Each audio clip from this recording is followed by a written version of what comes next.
Hi, I'm Kristine Bishop Johnson, Director of HOK's Civic and Justice Practice. Welcome to HOK Up Next. Today's panel is going to explore ways that city and county governments can get the most out of their real estate investments. This is particularly relevant as government buildings across the United States are aging beyond their useful life, and many times they're no longer aligning with how employees work or how communities can access their services. So joining me for today's talk, we have three experts in the planning design of local and regional government campuses. I'm pleased to say I've collaborated with this panel on several government projects, and I know they're excited to share their experiences today.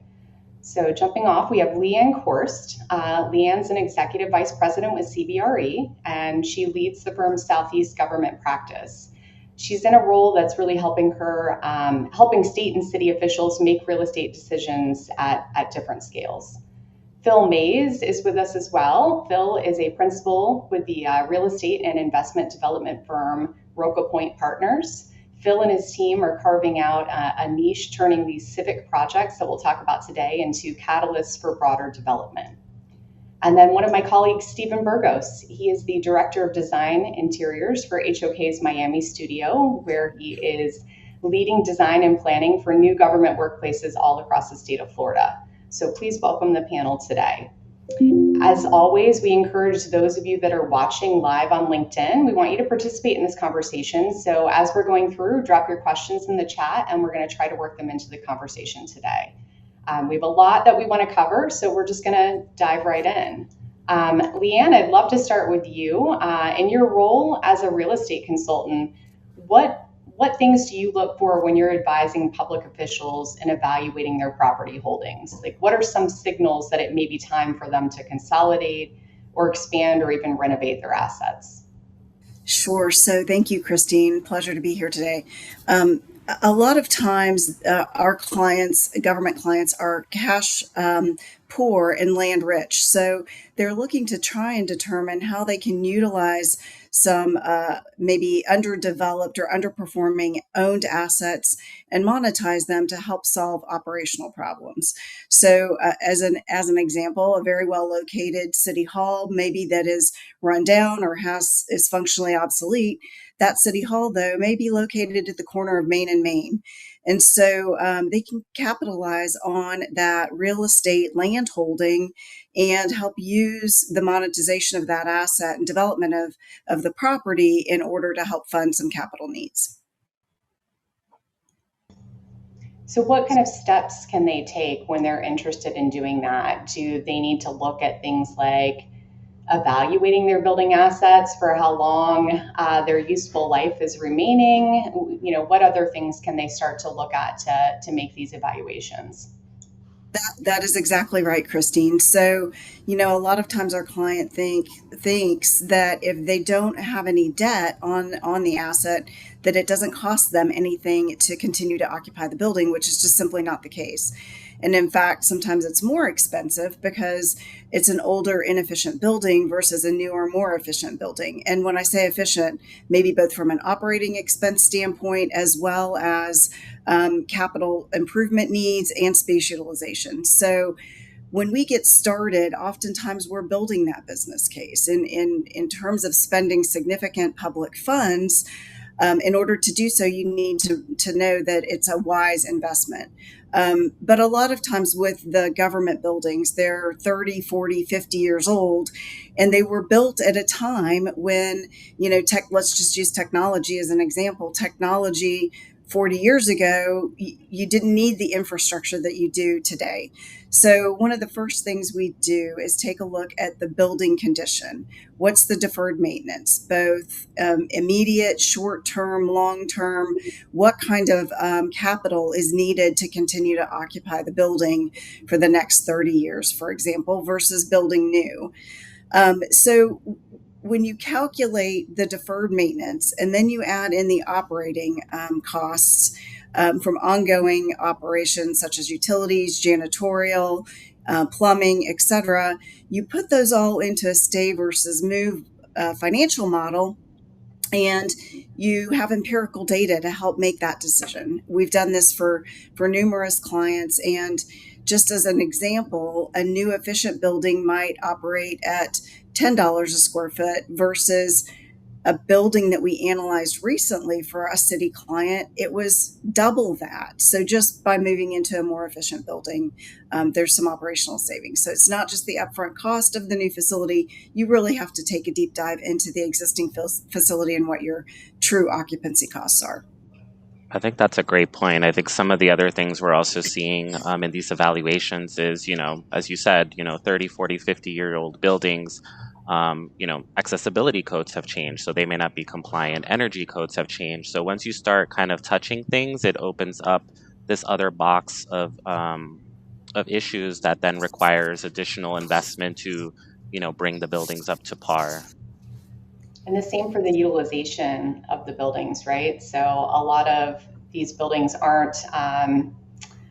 they weren't originally purpose built for what they're being used for. So, that's one of the things that I think Stephen and I look for is, are they capable of being converted to a modern workplace? Are they meeting your needs to optimize your operational efficiencies? And how is that going to reflect in perhaps a smaller footprint, or other operational efficiencies that you might be able to achieve throughout that flexibility for long-term use. We're always talking about these are 50, 100-year assets. So how can they flip over as you change as an organization? Yeah.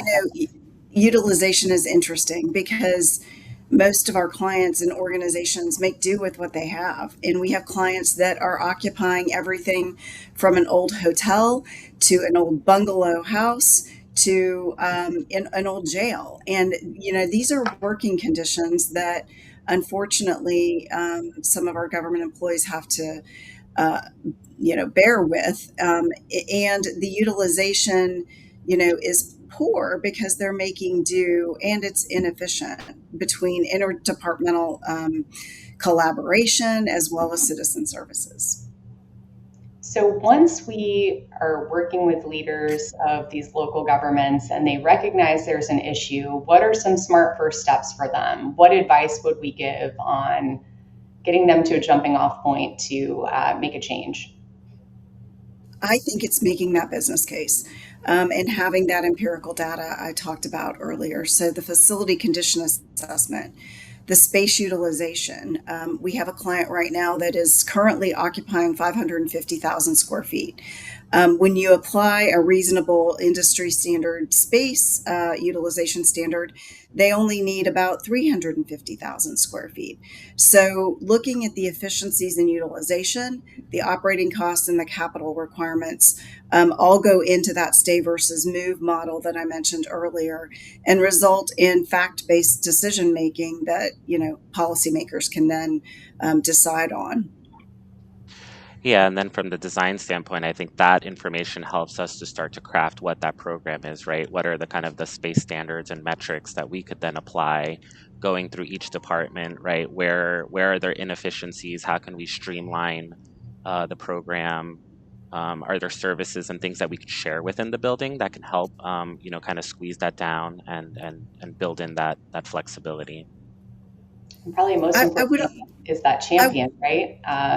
Like we're all going through different projects right now and finding a champion on, the government side to lead the process, but also help with that stakeholder and community buy-in. It's so important. It can make or break a project. So, we can bring to bear best practices from what we're seeing all around the country when we're implementing these, new campus assets, but we've got to have that buy-in from the local government and the people that are actually going to live in the asset that we're developing.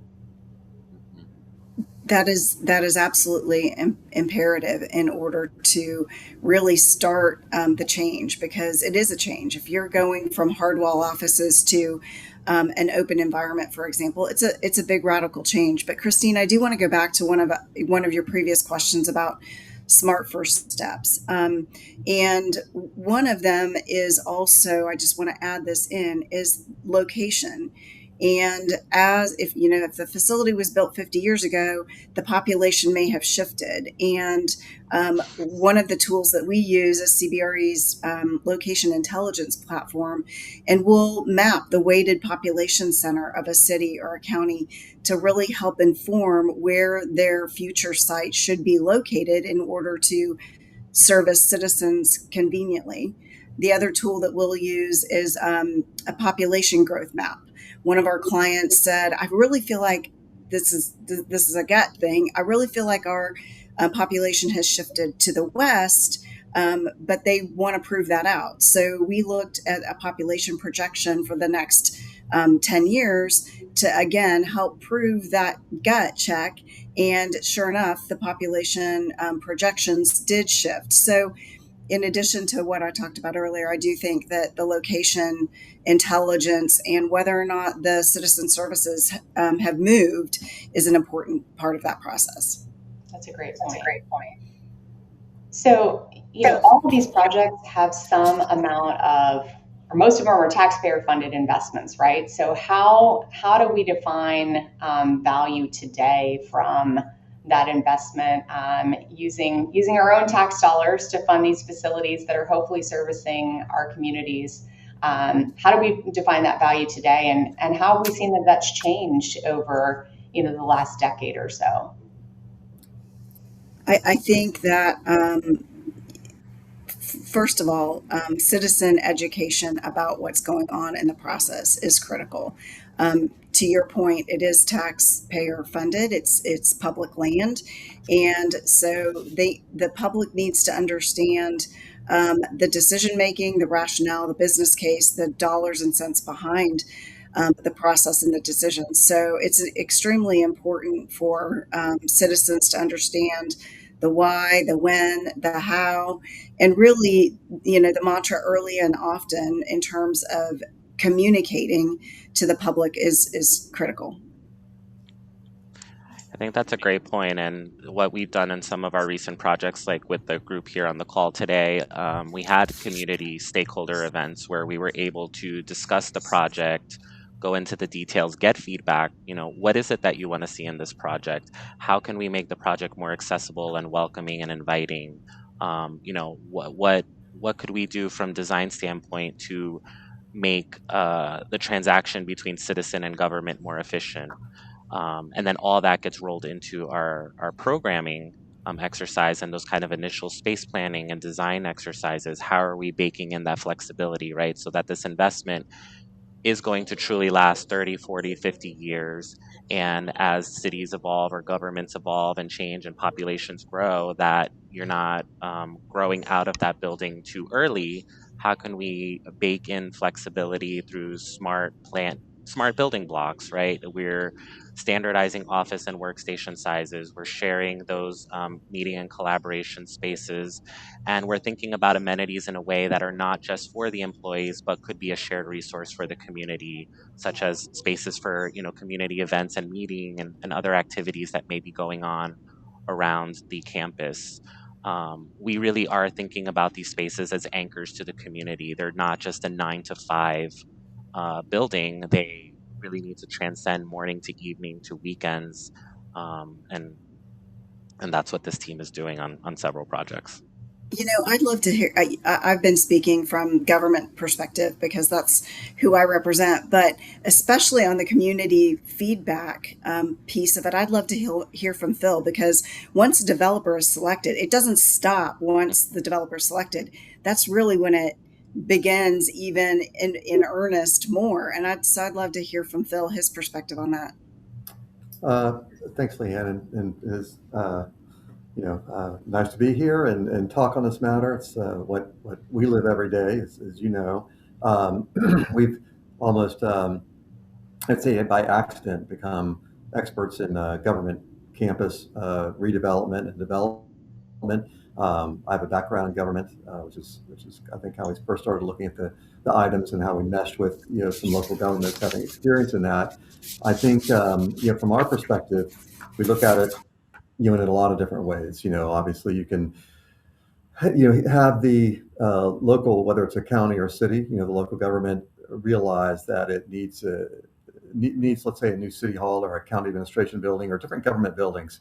And I think the old way of going about it was just to go build a freestanding building somewhere, and it's off of some road somewhere where they have some land, and there's really nothing much to it. But I think what governments are becoming smarter about is that if you're going to spend however many millions of dollars on a new building, especially if it's an important building for that city or county, being the administrative building or a courthouse or a police station, things that depending on the size are really important.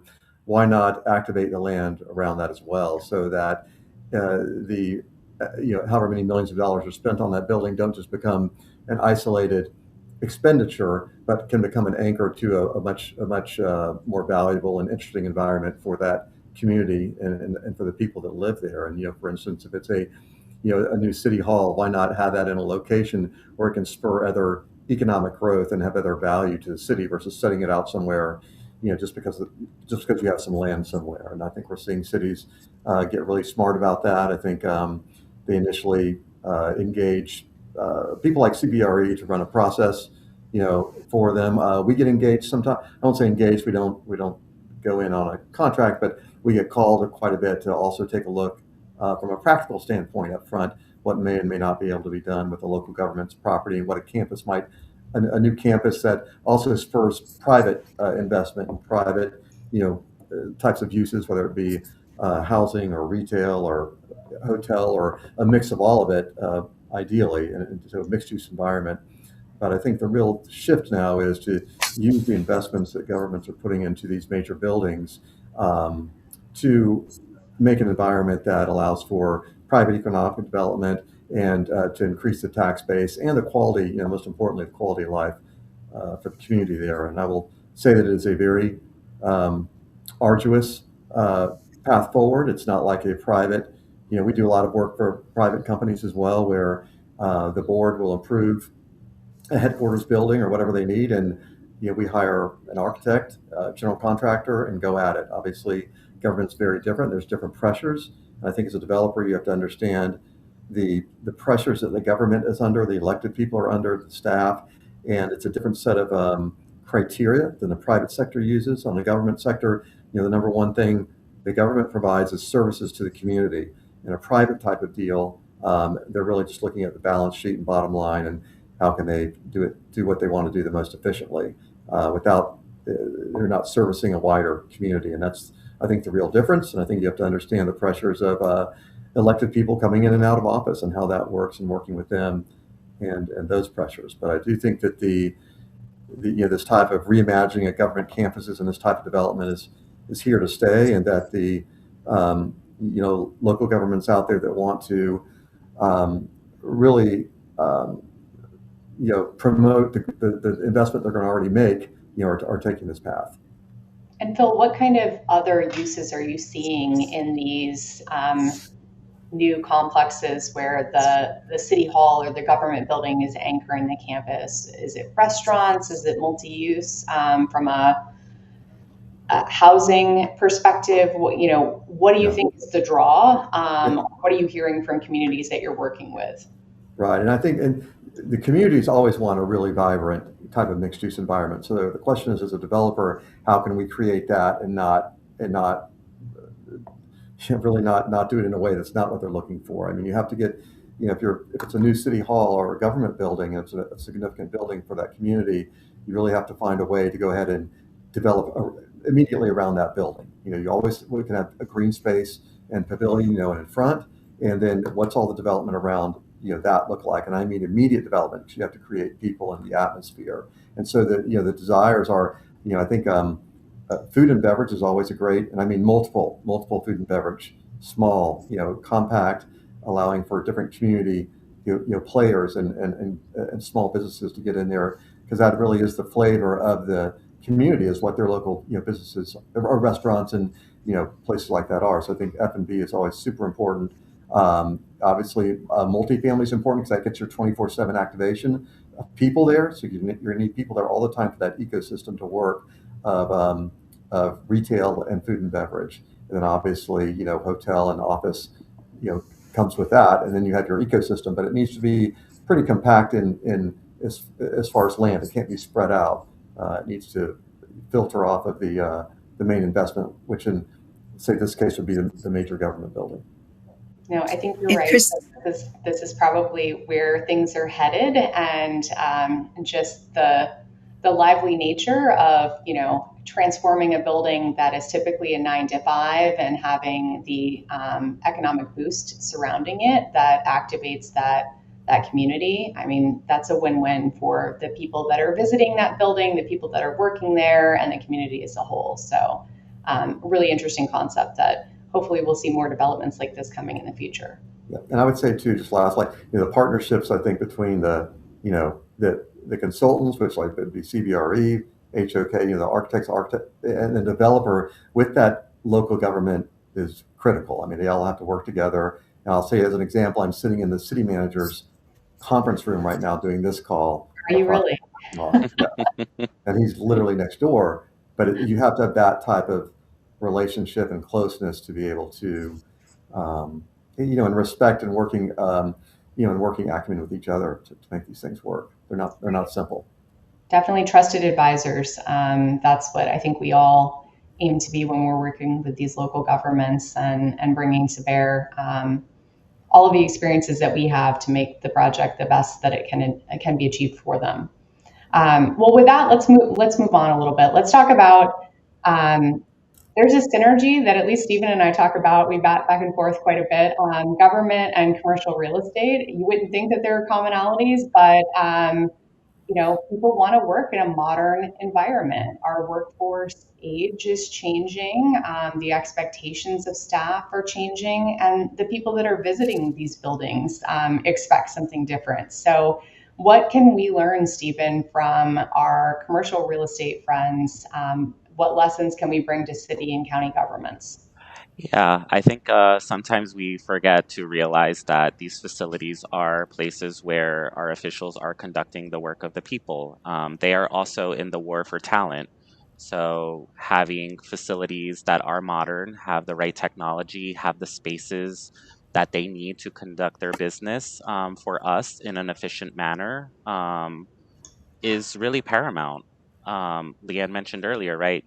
And you as well, these buildings are 30, 40, 50 years old. So, how can we, through design and working with the key stakeholders, create an environment that people do want to come work in, that makes it efficient, that can streamline operations? Um, from that aspect. And then from the citizens aspect, if I'm coming to this facility, how can design make that experience as seamless and easy as possible? I'm not navigating a maze of corridors and hallways to find the department or the person that I need to go talk to. So, some of the ways that we've tried to facilitate this efficiency has been the creation of ideas like the one stop lobby, where I can visit an area ideally located right on the ground floor of the lobby or somewhere near adjacent, where I can go to this destination, and then said department or person could come down and meet me, and then I can conduct the business that I need to. So we're taking the stress away from that experience of, oh, I need to go pay my utility bill or I need to go pull a permit. I know clearly through the design, the architecture, the wayfinding, where I need to go, and I can kind of quickly get in and out of the facility. I think the last piece of this is that hospitality element, right? So things like the concept of the one stop, making it welcoming, making it accessible. And then also on the employee side, we are, thinking about people's well being. So, thinking about the workplace, things like daylight and views. Access to outdoor spaces. And then, if these buildings are anchors within these new developments, that surrounding area becomes an amenity to the staff as well. I can go get, a healthy lunch, or I can go for a walk and get some steps in. So we're kind of looking at all this. We're taking kind of the best of aspects from some of our other clients and bringing it to civic and government projects because, again, there are those synergies and we want to make a great environment for the people. And so Kristine, go ahead. I'll just chime in there. We're a real estate firm, but these facilities go well beyond bricks and mortar. It's where citizens are served and it's where employees come to work. And Stephen touched on it, but from an employee standpoint, it is about recruitment and retention, because the people that they want to recruit work very differently than the people that are retiring. And I think that's really important to remember, especially as elected officials and policymakers think about the budget. It goes well beyond just the actual physical structure. It's citizen services and convenience, as well as employee recruitment and retention. And I guess the way I think about it, and I think people bring us in as a professional developer, is we think about what's the value creation and tax base, um, uh, broadening, and the ability to have a place for the community to have a real place to be. No, I think those are all excellent points, and kind of driving on the efficiency of the staff and the workplace. Some of the things that Stephen and I have been doing to drive that are looking at space savings from consolidation of things like copy print areas, things like break rooms, providing amenities like a break room. You would be shocked at how many governments we go to, and in a visioning session, that's the first thing they say. Can I have, an adequate place to have lunch? Because sometimes when you're dealing with a high stress customer service oriented environment, you need that place away from your 9 to 5 work area. So giving them these amenities where they can collaborate with departments that they're not working closely with on a day-to-day basis, where they have kind of open area, access to natural light, even choice of workplace is a huge benefit in staff retention. So we're looking at all of those things, looking at how many people are actually in the office on a day-to-day basis. There are a lot of government clients where every department reports in, every single day. But there are departments and governments that are working in a more flexible post-pandemic environment where there is some semblance of remote work or desk sharing. So those are all things that we're talking collectively, everyone on this panel, with our clients about, on how to move forward and how to create the change that will be supportive of their mission and make them efficient, but also provide that sense of job satisfaction, help with that recruitment and retention as we move forward. So we have a couple of questions that have come in the chat that I'd love to address with the group before we wrap up today. Some folks have asked about P3, and I was hoping that Phil, maybe you could comment on P3 structures for these type of buildings, and how that, at a very high level, since P3 is a complicated topic, how that might work for communities that are evaluating what their next steps are. Yeah, and I'd say generally, as we've looked at it and worked with different local governments on this, there's a significant investment generally being made by the public piece of the partnership, which is city or county, let's say, it could be state. But at that point on their piece, they're looking at being in a public-private partnership because they want part of the private too, which is making sure they're creating value. So I think on the public side of the P3, there's what value is, you have to look at what value is that local government getting, and we kind of talked about that before, which is the new building, the new atmosphere, the new sense of place, enhanced development around that, increased tax base. But you have to quantify that in a in like 2 or 3 sentences, because you're dealing with an electorate eventually within that government body. But the private piece of it is, there's got to be some incentive for the development partner to put the amount of work in that it takes to develop and actually carry out and put on the ground one of these what are complex mixed-use developments. And so for that, there's usually some type of waterfall of sharing on the upside of the parcels that would be around the government piece of the component. But every deal's different. I'd say highly complex. We were doing mixed-use developments that were private first, and then we ended up getting into this business, really due to some government background that a couple of us had in the firm, and now we've been doing it for a while. But it is a very different structure than just doing a private mixed use deal. So it has to work for both parties. I can tell you that, because there's only so many developers around the country, and I think Leanne speak to this, that do these complex mixed use developments. So it has to work for both sides. Right. It does. And they, in addition to everything Phil said, I think, we hear the words P3 and it means different things to different people. But I think Phil really, boiled it down to a package that it has to work for both parties. And I would add a fourth P to the mix, and that is patience, because they are long-term projects. Yeah. So true. Well, this has really been a great discussion today. We've covered a lot of ground. We've talked about efficiency and flexibility and the impact to the community, but kind of thinking through final thoughts of the group. Is there an emerging trend or a piece of advice that you'd leave to our audience today? I'm hoping we have some audience members that are looking to engage in an effort like we've been describing. So is there something you'd give them as a takeaway?